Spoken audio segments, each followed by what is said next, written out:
So, just to start, can you tell our audience something about you? Who are you and what are you doing? My name is Etienne Giroux. I'm a game designer on Deus Ex Go. I've been making mobile games for 7 years now.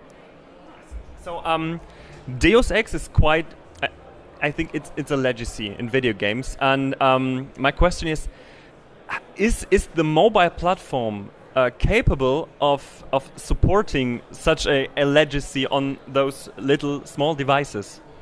Well, that's what we tried. That's what we've been doing with the Go games. That's what we try to do to create the best possible homage to the franchise. We did Hitman before, Tomb Raider, Lara Croft before also. But what we try to do when we look at Deus Ex is find the best things, the most iconic things, the most awesome things about Deus Ex, and we try to recreate them in a way that will be awesome for the players, because they're still going to do all of the things they do in Deus Ex, but they're going to do it in a way that really works well on mobile, because you play a mobile game way differently than you play a console game. It's way different environment. So that's what we try to do, yeah. And what about the core elements in Deus Ex? There are different ways to approach a quest you have, to just do the assault or do the stealth way, hacking and stuff. Will there be the possibility to do those things in Deus Ex Go? There's some rare occasion, but at first and foremost, it's a puzzle game. And what we discovered when making the game, and we prototyped on that a lot because we really wanted to get that in. But what happens with puzzle games like that is when you have many solutions, there's two things that happen. Either the puzzle becomes really big, and we've seen that in Hitman Go towards the end. The puzzles get really big because there's many solutions sometimes. And the other thing that happens is the puzzle kind of starts getting easy the more solution you put into there, because it doesn't matter what the player does, the level is finishable.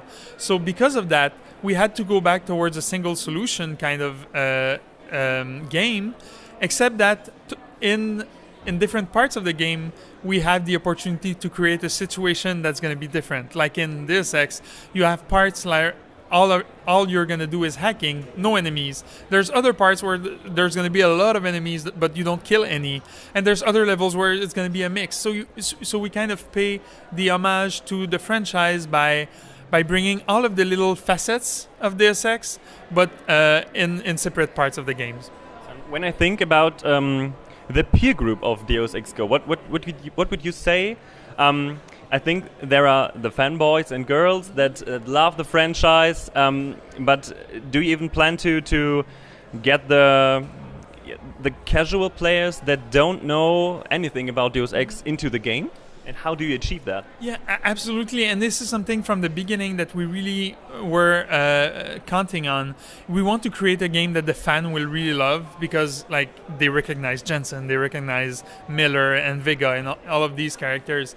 But we wanted to create something that wouldn't be hard to get into for anyone who likes puzzle games. And that's something we also did with Hitman Go and Lara Croft Go, is that yes, it is the AAA franchise game in the mobile form, but it's also something you can discover with no knowledge of the game before. And for these people, like, we achieved this, I think, because the game is coming out soon, tomorrow. But the way we tested that is when we did playtests the whole way through the process of making this game. We had playtests with people who had never played Deus Ex. We had playtests with people who had never played a Go game, and we had playtests with a mix of that. But we always made sure that the people who never knew anything about Deus Ex had a great time, and same thing for the people who had never played another Go game before. So just one last question. So what about the story? Will there be a story in the game, or is it just the puzzle aspect and that's it? No, there's definitely a story in there, and we really borrow heavily with what the IDOS team have done in Montreal. A funny story, they work about 4 blocks away from us, so it was very easy for us to kind of get get the more information about how it works. And we had a lot of meetings to make sure that what we were making was fitting with the story of Mankind Divided and everything. The way it's placed right now, the story takes place just before Mankind Divided.